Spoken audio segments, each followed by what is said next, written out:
Bueno, buenas tardes, queridos contertulios. Este es un sillón bíblico especial. Quería grabar uno en relación a las lecturas bíblicas del Día de la Asunción de la Virgen, una fiesta tan entrañable para todos los cristianos y que, bueno, ya sabemos que no hay un fundamento bíblico directo de la Asunción de la Virgen. Entonces, ¿cómo se las arregla la liturgia? Con las lecturas bíblicas del Día de la Asunción. Pero para eso vamos a ver primero algo del significado de este dogma, por qué se proclama. Es el último dogma mariano en proclamarse, el último dogma en proclamarse, de manera absoluta, y además el último mariano. ¿Qué es un dogma? Bueno, un dogma es una afirmación que la Iglesia considera contenida en el depósito de la revelación. Un dogma no es algo que al Papa se le ocurre que hay que definir, porque me gustaría que no se peleen más por quién es el autor del Pentateuco, entonces voy a definir que es Moisés o que es Juan de los Palotes. Eso no lo puede definir el Papa, además no sería dogma. Dogma es una afirmación que la Iglesia considera contenida en el depósito de la revelación, es decir, en aquello que la Iglesia tiene para custodiar desde el inicio de su misión. En realidad un dogma no es nunca una afirmación nueva, sino que es algo que la Iglesia considera que ya estaba allí desde el principio. Lo que pasa es que pudo haber estado en medio de disputas. En general, cuando la Iglesia definió los dogmas, a lo largo de toda la historia, ¿no? Cuando la Iglesia definió los dogmas lo hizo en medio de disputas teológicas. Por ejemplo, pensemos en el dogma trinitario, en la divinidad del Hijo, en la condición del Hijo como verdadero hombre y verdadero Dios. Todo eso se da en medio de disputas teológicas y la Iglesia dice, bueno, desde el principio y en base a esto y aquello y lo demás allá, lo que nosotros creemos es esto. Y lo declara como dogma por medio de ciertas fórmulas solemnes que dejan bien a las claras cuál es la intención definitoria de la Iglesia. ¿Esos dogmas tienen que estar en la Biblia necesariamente? Bueno, en realidad, salvando la Inmaculada Concepción y la Asunción de la Virgen, en general los dogmas están todos en la Biblia. Nunca de manera demasiado clara, porque si no los hubieran discutido. Entonces, están, pero no es necesario que estén. Para la Iglesia la revelación es algo mucho más amplio que la Biblia como texto escrito. La Biblia, desde luego, contiene lo fundamental de la revelación, pero la revelación consiste también en la vida misma de la Iglesia inicial, que nos ha transmitido un cierto modo de entender nuestra fe, de comprenderla, de expresarla, ¿sí? A todo eso lo llamamos la tradición apostólica. Hay que tener cuidado con esta palabra tradición, igual que nos pasa con la Biblia, que alguien nos quiere vender una lectura fundamentalista de la Biblia y uno dice, no, está bien, yo por supuesto creo en la Biblia, creo que ella es palabra de Dios, pero no va a colar esa lectura. Bueno, pues con la tradición pasa lo mismo. Muchas veces se nos quiere hacer pasar como tradición apostólica lo que son meramente tradiciones humanas, convicciones antiguas, que se pueden admitir como testimonios de cómo pensaba una época, pero que no son fundantes de la fe. Por ejemplo, sí, porque es tradición que el Evangelio de Juan es del apóstol Juan. No, no es tradición con esa T mayúscula. Es una tradición, desde luego, muy antigua, junto a otras tradiciones en donde se afirman otras cosas, y ninguna de ellas es tradición en el sentido del depósito apostólico oral de la revelación. Que eso vendría a ser la tradición, digamos, con T mayúscula. Entonces hay que tener cuidado, igual que nos pasa con la lectura fundamentalista de la Biblia, lo mismo con la lectura fundamentalista de la tradición, creer que todo lo que viene del pasado es necesariamente tradición. En el caso de la Virgen, la Iglesia, digamos que afirma 4 cosas fundamentales acerca de ella. Los llamamos los 4 privilegios de la Virgen. el que quiera profundizar esto, hay un artículo mío que se llama así, Los privilegios de la Virgen María, que está ahora mismo en portada del Testigo Fiel. De todos modos voy a poner la dirección abajo en el copete de este vídeo. El primer gran privilegio de la Virgen es precisamente su virginidad, ¿sí? En realidad la virginidad, estrictamente hablando, no está definida como dogma. Eso no quiere decir que no forma parte de la fe de la Iglesia, pero es tan fe de la Iglesia que la Iglesia nunca produjo una fórmula de definición. Siempre fue como el supuesto de todo lo que ha dicho sobre la Virgen, ¿no? Entonces, de hecho, ese título, la Virgen, lo usamos con total naturalidad para referirnos a la Madre de Jesús, ¿sí? O sea que no está definido en un concilio, pero todos los concilios hablan de la Virgen en esos términos y dan por supuesta la virginidad de María. Bien, ese sería el primer gran privilegio, que tiene, digamos, un doble aspecto en sí mismo, la virginidad de María, y en relación a Jesús, el nacimiento virginal de Jesús. Bueno, no nos vamos a detener en ello porque el tema aquí es la Asunción. Los otros tres privilegios de la Virgen sí que han merecido, digamos, específicas definiciones por parte del magisterio. El más importante o el más antiguo es la maternidad divina de María. María es madre de Dios. Una frase que desde el punto de vista lógico es bastante rara. Madre de Dios se supone que precede a Dios, pero ¿cómo va a preceder a Dios una que es criatura? Bueno, pues el Concilio de Éfeso en el año 431 define la maternidad divina de María y lo hace en función de preservar la verdadera unidad entre la humanidad de Jesús y su divinidad. Si María no fuera Madre de Dios, entonces podríamos decir que la humanidad va por este lado y la divinidad por aquel otro.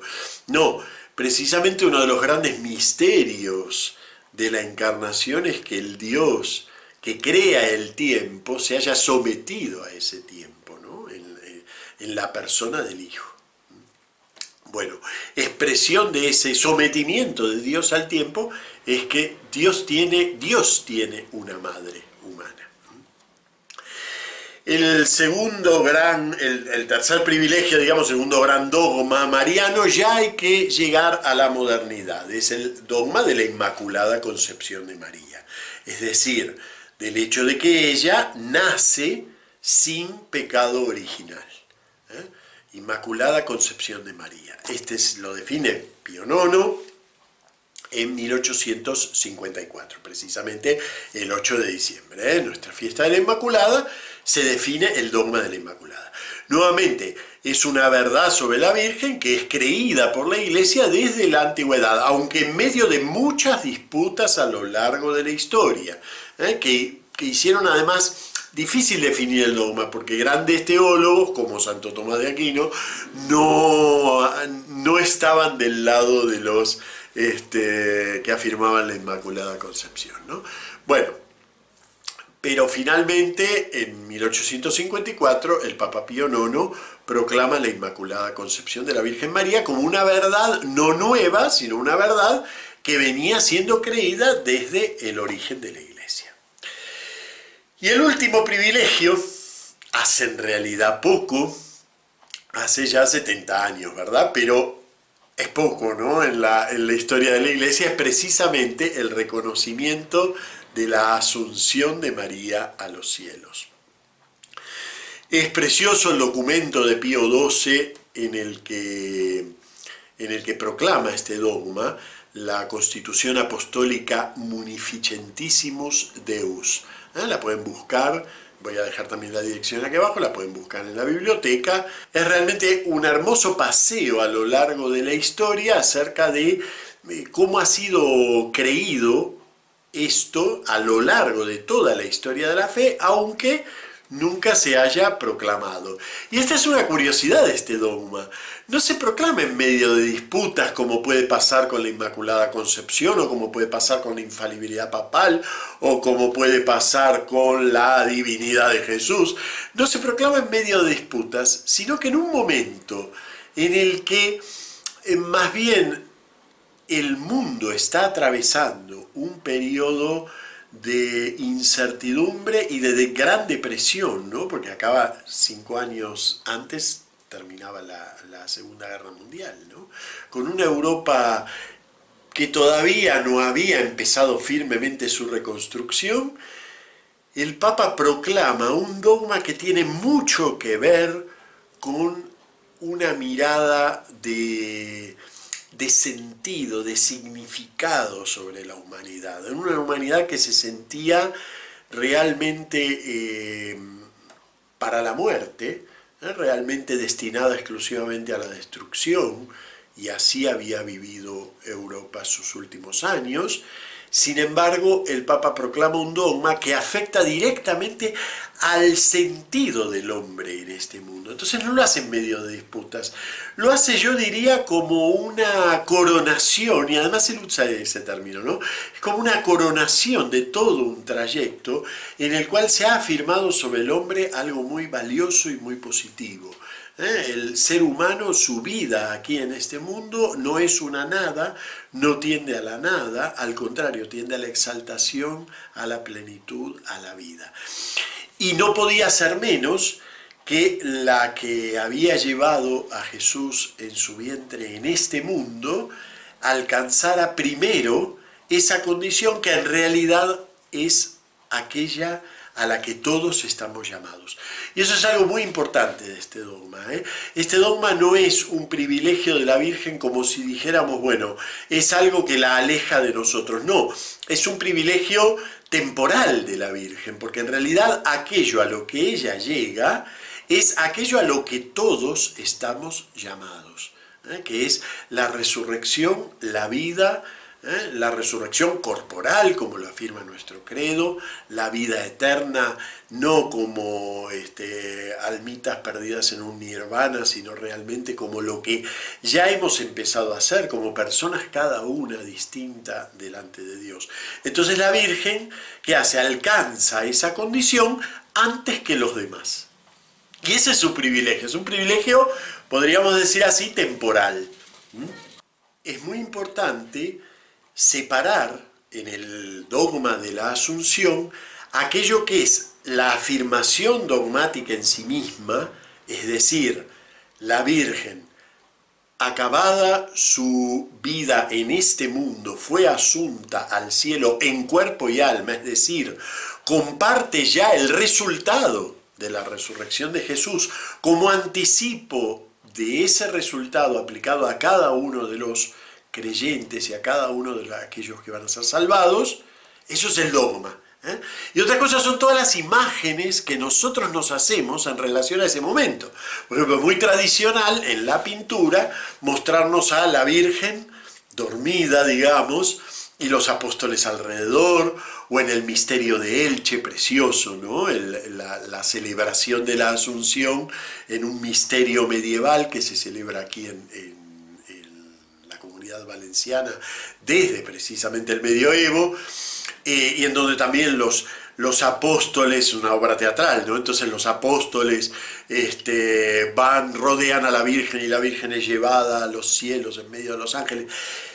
Es precioso todo eso, pero son imágenes, no tienen que ver con lo que realmente celebramos en la Asunción de la Virgen. De hecho, no tenemos ni la menor idea de cómo, lo mismo que nos pasa con la ascensión de Jesús, no tenemos una idea del cómo material. Simplemente podríamos decir, bueno, en un determinado momento la Virgen formaba parte de nuestro mundo y al instante siguiente había entrado en una dimensión trascendente, incluyendo la materia, una dimensión trascendente de la materia. Eso es lo que afirma nuestro dogma. No quiere decir, por eso fíjense que el dogma no define si la Virgen murió o no murió. Eso queda en función de las diversas tradiciones culturales, aquellos que afirman que la Virgen es como que se durmió, digamos, y aquellos que afirman que murió y resucitó. Nada de eso entra en el dogma.